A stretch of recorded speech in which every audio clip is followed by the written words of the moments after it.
Welcome back to ESBR Boxing's YouTube channel. Delighted, as always, to be joined by Niall O'Connor. We have just seen EIMANTAS Stanionis defend his WBA regular title against a very game Gabriel Maestro with scorecards of 119, 109, 118, 110, and 117, 111. Niall, good fight. Sort of fight you need when you're kind of staying up to the early hours, but good solid fight. Got a few things I wanted to discuss with you, but we'll start with your general feelings on what we've just seen.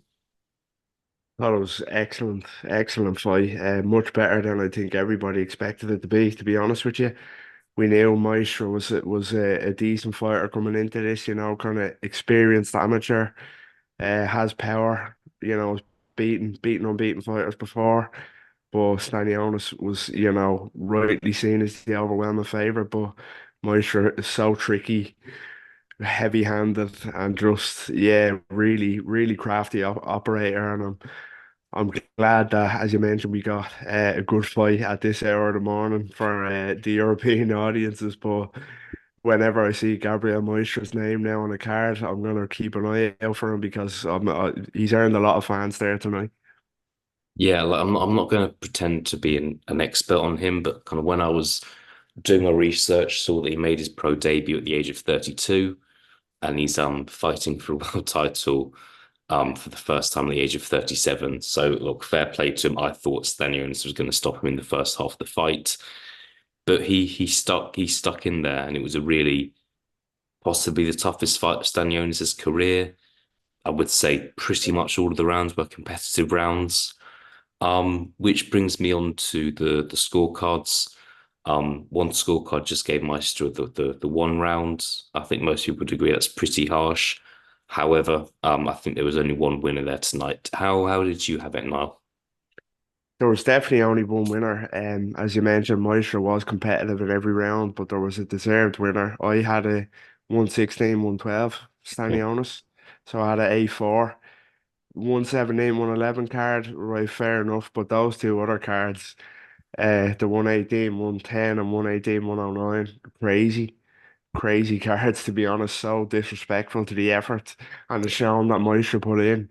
I'd love to kind of watch it back and see where they got those cards from, but it was the right winner. Just a shame on the wide score cards, but yeah, that's how I had a 116, 112 Stanionis, but credit to Maestro.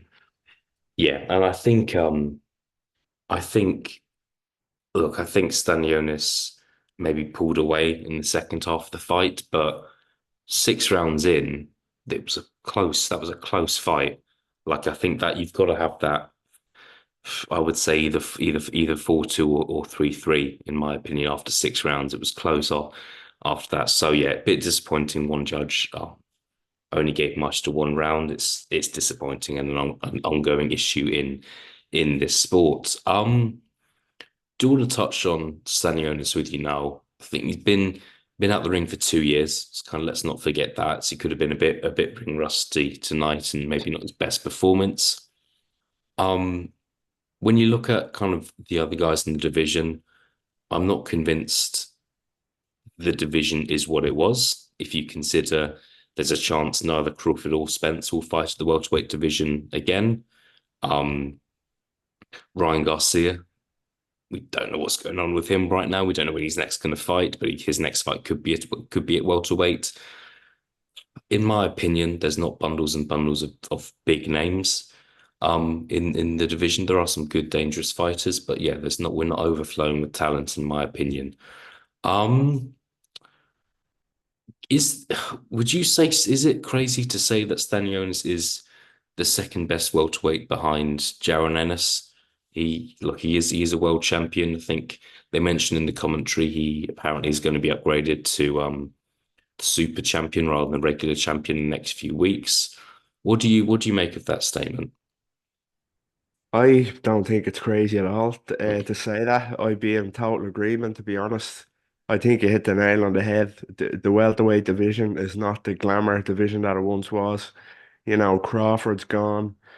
Virgil Ortiz is gone, who also was lined up to fight to fight Stanionis on numerous occasions. Errol Spence is not what he was. And it's just it has emptied out a lot. And I think Stanionis is, for me, the second best welterweight in the world. You know, if you look at the other names that are there in the rankings, I'd pick him to beat everybody apart from Jaron Ennis. I really would. I hope he can get a big fight, whether that's against Jaron Ennis next in the unification. He will be upgraded to kind of WBA super champion. So that is coming now with Crawford being gone. But yeah, I hope it's a big fight for him next. But I do think he's number two, and firmly placed at number two for now. I actually think the version of Errol Spence that fought Terence Crawford, I think Stanionis would probably beat Errol Spence now, to be quite honest with you as well. So yeah, I'd have to agree with everything you said there. Yeah, no, look, I want to see more of this guy. He's not possibly the kind of the biggest, most well-known boxer in the sport, but I think we've seen a bit what he's about tonight. He's come up against kind of an awkward, good, tough competitor in Gabriel Maestre, and yeah, and he has won the fight. Looking forward to seeing where he's out next. You hope after 2 years out that he's out again, kind of in the autumn, but we shall see. Noel, good to speak to you. Especially after we've seen such a good fight like that. And I will speak to you again soon. All the best. Cheers, take care.